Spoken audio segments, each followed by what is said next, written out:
So, day 9 of World Cup is here, and it's the final match, day 2 of Groups G and H. 4 matches are on today. It is Cameroon versus Serbia, South Korea versus Ghana, Brazil versus Switzerland, and Portugal versus Uruguay. We start with the Group G game between Cameroon and Serbia. The match was played at the Al Janoub Stadium in the city of Al Wakra. The final score is Cameroon 3, Serbia 3. Cameroon scored through Jean-Charles Castelletto, Vincent Aboubakar, and Eric Maxime Choupo-Moting, Serbia scored through Stranhina Pavlovic, Sergei Milinkovic-Savic, and Alexander Mitrovic. So that draw puts both Cameroon and Serbia now on 1 point. So obviously this favours, for me, Serbia more than Cameroon. Cameroon have to go up against Brazil next. You're going home there, Cameroon. While Serbia have a winnable game against Switzerland. I'm biased, obviously. I'm from England, we're from UEFA. Obviously going to support the UEFA buddies ahead of other continental teams, except Scotland. Fuck Scotland. But anyway, we now move to the next game, which was South Korea taking on Ghana. The match was played at the Education City Stadium in Qatar's capital city of Doha. Final score, South Korea 2, Ghana 3. South Korea's goal scorers were Chu Go-sung with 2 goals, while Ghana scored through Mohamed Salisu and Mohamed Kudus, who scored 2 goals.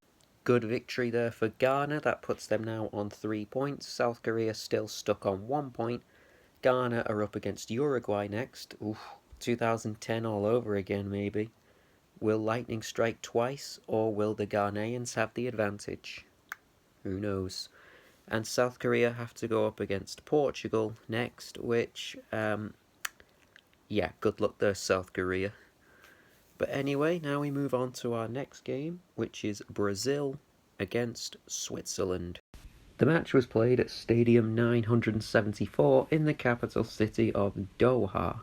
Final score, Brazil 1, Switzerland 0. That puts Brazil through. Their goal scorer is Casemiro, of all people. So, Brazil are now the second team officially to go through to the last 16, along with the reigning champions, France.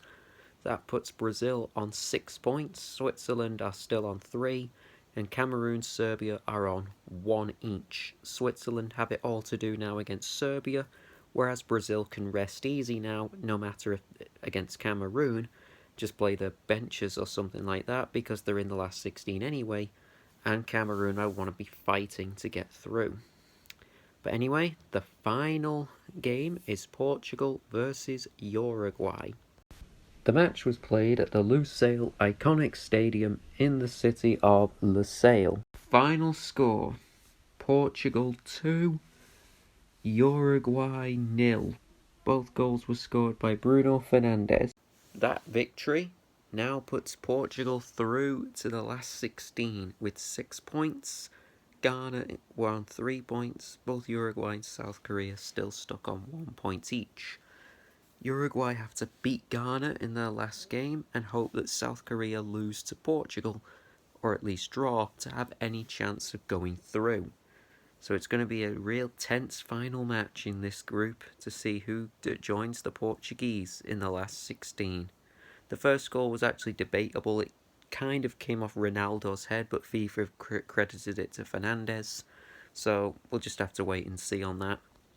But anyway, that's the end of match day 2 now. Tomorrow will be day 10, and that's when it's really down to crunch time, because we have match day 3, the finale, where the matches will be 4 games each as normal, starting with groups A and B, but group A games, for instance, both games will kick off at 3 o'clock, and the group B games will kick off at 7 o'clock at the same time, to create last minute drama, kind of like last day in the Premier League, when everyone kicks off at the same time.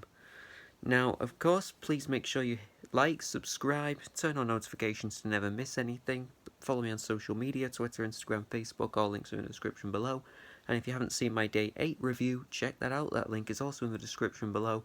And I'll see you in the next video tomorrow. Goodbye. Subscribe to my channel for more videos.